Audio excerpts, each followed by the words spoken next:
Gabriel Bulkin. En el 85, cuando era todavía un joven con muchas ganas de salir adelante y encontrarme un futuro próspero, me metí de lleno junto con 3 amigos en una obsesión que nos tenía completamente atrapados: la búsqueda de lo paranormal. Éramos 4 en total. Estaba Steven Atlas, que era medio rellenadito, por no decir que estaba bastante gordo. Xavier, el más chico del grupo, a quien le decíamos cariñosamente el Chipi. Y Fran, al que todos llamábamos Panchulón. Los 4 teníamos la misma idea fija: hacernos millonarios con esto. Soñábamos con grabar algo tan fuerte que nos abriera todas las puertas y nos cambiara la vida para siempre. En esa época las cosas eran diferentes. Las cámaras de video eran un lujo que solo las empresas grandes se podían permitir. Nosotros, que éramos pobres, teníamos que arreglarnos con grabadoras de cinta, linternas y mucha valentía. El sistema era sencillo pero peligroso. Nos metíamos en lugares solitarios, abandonados, olvidados por la gente. Cementerios viejos, casas derruidas, sitios que nadie se atrevía a pisar de noche. Grabábamos sonidos, intentábamos captar luces que se movían solas, sombras que parecían caminar, todo lo que se saliera de lo normal. Llevábamos ya varios meses dedicados a esto. Habíamos entrado a decenas de lugares y tenido algunas experiencias raras, pero nada que realmente nos hubiera marcado. Aquella noche, sin embargo, decidimos explorar un hospital que había cerrado sus puertas en 1984. No voy a decir el nombre aquí, pero sé que hoy en día funciona como asilo de ancianos. Nada, absolutamente nada de lo que viví hasta ese momento me preparó para lo que me esperaba adentro. El hospital quedaba bastante lejos, pero tenía una ventaja: estaba cerca de la casa del Chipi. Por eso, el día anterior ya nos organizamos los 4 para ir juntos. Llevamos grabadoras, pilas de repuesto, linternas y los micrófonos que usábamos para tratar de captar cualquier cosa extraña. Cuando llegó la noche, los 4 estábamos ahí dentro de ese hospital solitario, un edificio enorme y silencioso que llevaba cerrado desde el 84. Panchulón, como siempre, se hacía el más valiente del grupo. No paraba de hablar. Se jactaba de que no creía ni en Dios, mucho menos en fantasmas. Decía con toda la boca que si veía uno, se lo mamaría a todo el grupo a la vez. Nosotros nos reíamos, pero en el fondo sabíamos que era su forma de hacerse el duro. Cada uno llevaba su micrófono. Colocamos los 4 en diferentes partes del lugar, tratando de cubrir la mayor cantidad posible de zonas. Después empezamos a caminar por los pasillos oscuros, alumbrando con las linternas. El silencio era pesado. Cada ruido, por más leve que sea, se oía a leguas. En un momento se me ocurrió que sería mejor separarnos. Sí, ya sé, fue un gran error. Pero Steven no paraba de quejarse. Decía que ese lugar no daba miedo para nada y que su mujer le daba mucho más susto que cualquier cosa que pudiéramos encontrar ahí. Me harté de oírlo refunfuñar y, para no seguir escuchándolo, propuse que cada uno explorara por su cuenta un rato. Los demás aceptaron. Yo me fui hacia la zona donde antes internaban a los pacientes. Caminaba despacio, barriendo todo con la linterna. De repente me agaché para recoger algo que vi en el suelo. Justo en ese instante sentí que algo se movió atrás mío. Fue como una presencia que pasó de largo por el pasillo, rápido y silencioso. No le di importancia, pensé que era uno de los muchachos que andaba cerca. Pero entonces empecé a notar cosas raras. En una esquina del suelo había varias carteras, como unas 4 o 5. Todas bien acomodadas una al lado de la otra. Las miré desde lejos, sin acercarme demasiado ni tocarlas. Me pareció extraño, pero en ese momento pensé vagamente que quizás algunas mujeres usaban el lugar abandonado como motel, o ladrones que dejaban lo robado aquí. No le di más vueltas. Fue entonces cuando vi algo que sí me puso los pelos de punta. Debajo de la línea de una puerta, en el suelo, se estaba escurriendo un líquido rojo oscuro, espeso. Eso sí que me llamó poderosamente la atención. Me acerqué e intenté abrir la puerta, pero estaba trabada. No cedía por más fuerza que hiciera. Miré hacia la otra esquina y ahí estaban. Ropas de mujer bien colgadas y ordenadas, algunas dobladas con cuidado y también ropa interior femenina.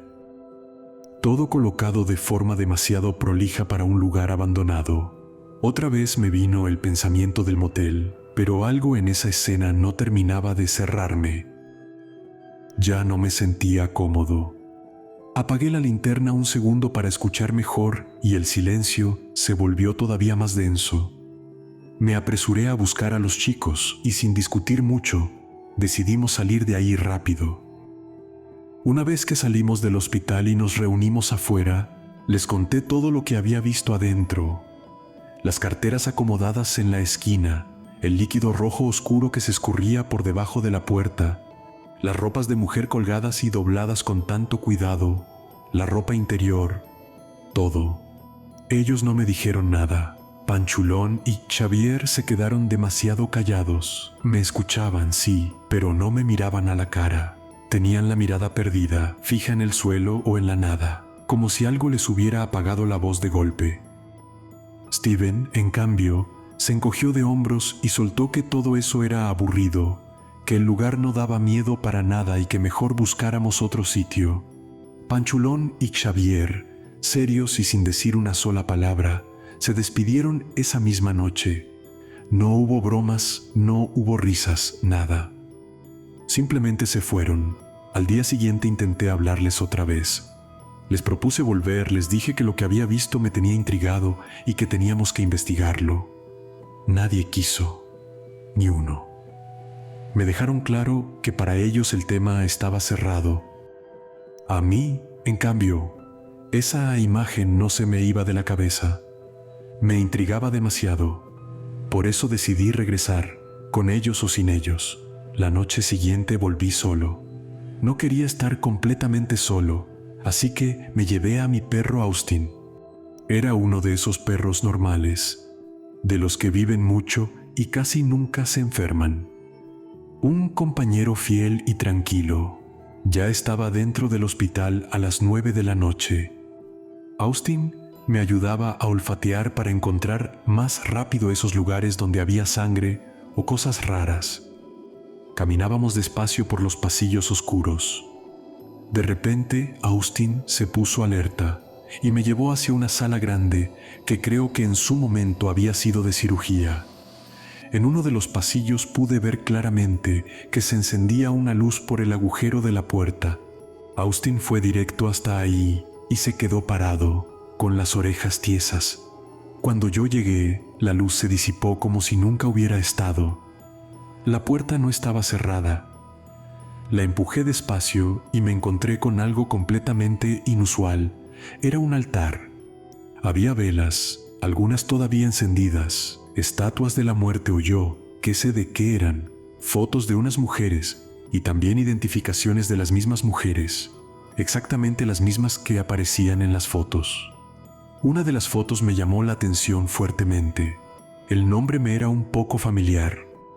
Xavier me había contado meses atrás que su hermana Jimena había desaparecido, pero yo no la conocía en persona, solo sabía su nombre y que tenía el mismo apellido que él, según la identificación. En ese preciso momento Austin comenzó a gruñir hacia la puerta, con un sonido bajo y amenazante.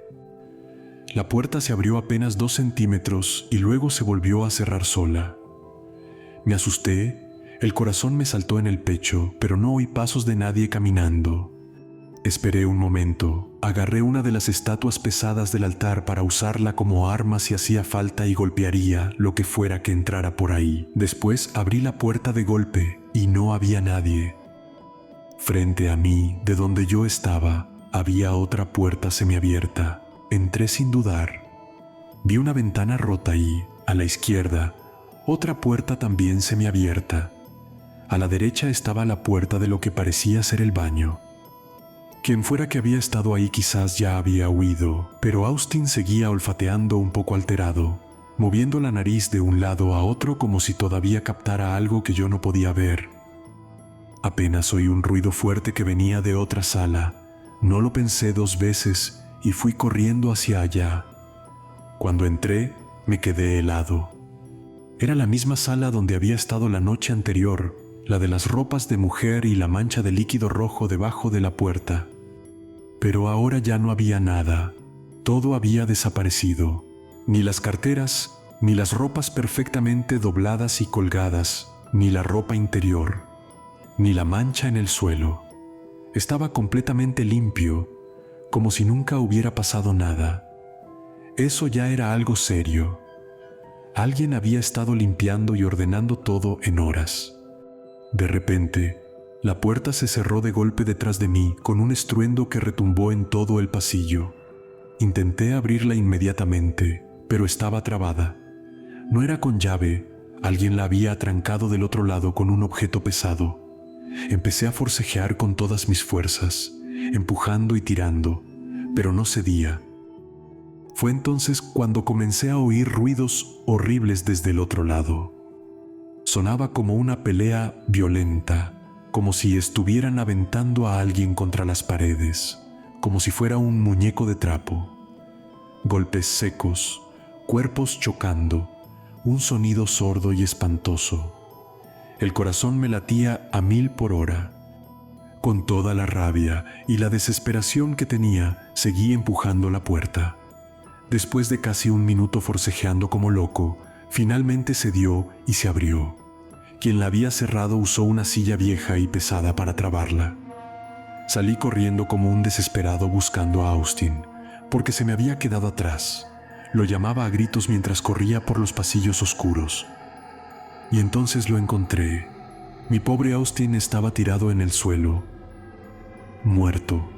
Parecía que era a él a quien habían arrojado varias veces contra las paredes. Pero eso no era lo peor. Le habían cortado la cabeza. Mi mejor amigo estaba decapitado a mis pies. La sangre todavía estaba fresca. Me quedé ahí parado, mirando su cuerpo sin cabeza, y las lágrimas me cayeron sin que pudiera hacer nada para detenerlas. El dolor y la rabia me invadieron de golpe. Ahora esto era personal, muy personal. Estaba claro que había una persona haciendo maldades terribles en ese lugar. Sin embargo, parecía que esa persona no quería hacerme daño directamente a mí, solo ahuyentarme. Mientras estaba ahí procesando lo que acababa de ver, escuché a lo lejos un grito desgarrador. Era un grito femenino, lleno de terror. No lo dudé ni un segundo. Empecé a seguir el rastro de esos pedidos de auxilio, recorriendo pasillos y bajando escaleras. Finalmente la hallé en un baño de la planta baja. Era una muchacha joven, de unos 30 años más o menos. Estaba maniatada de pies y manos, tirada en el suelo sucio. Ella no me conocía a mí, ni yo a ella, pero su cara me resultó inmediatamente familiar. Era igual a la de la foto que había visto en el altar la noche anterior, solo que mucho más delgada, menos gorda.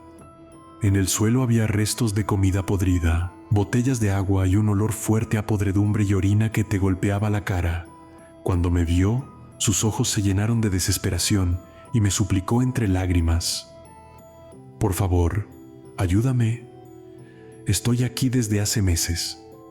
Me dijo que el autor de todo esto era un conocido suyo, conocido de la familia. En ese momento se me prendió el foco. Todo empezó a encajar de una forma horrible. De repente, escuché una voz detrás de mí, clara y fría.